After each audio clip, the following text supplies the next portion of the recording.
তো তো বন্ধুরা আজকে আমরা চলে আসি আমাদের ব্রিজে। আর এই যে ওখানে 2-3টে ছেলে মেয়ে আর কি রোমান্স করতেছে, ঠিক আছে।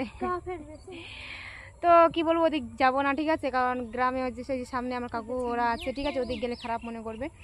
তো ওদিক যাবো না, আমরা 2-1টা এখানে রিলস করবো, ঠিক আছে। ওকে আমি অতক্ষণ ধরে বলতেছি যে আমাকে একটা রিলস বানিয়ে দিই। ওকে আমি তেল দিয়ে নিয়ে আসলাম, ঠিক আছে। আর এখানে এসে বলছি আমাকে হটস্পট দিয়ে, নাহলে করে দিব না। তো হটস্পটও দিলাম, করে দিচ্ছে না। তুই করে দিবি কি না? না বাড়ি যাবো এখন আমি একটা ড্রেস অর্ডার দিব। এখন দেখো ড্রেস অর্ডার দিবে, কেমন মেজাজটা কেমন খারাপ হয় বলো। ওকে আমি হচ্ছে রিলস বানিয়ে দেওয়ার জন্য ওকে আমি হটস্পট দিলাম। একটা মানুষ কত তেল দেয়। তো এই যে দেখো, ঠিক আছে, কি দেখবে এখানে সূর্যটা এটা কমে যাচ্ছে, বানিয়ে দে না রে। ও আমার ভিডিও বানাচ্ছে, দেখো কতটা শয়তান হলে এরকম হতে পারে। না না না, বানিয়ে দে। এই কত তেল দিব আর ওকে আমি, মাথা রাগ ধরে যাচ্ছে। চলো আসো।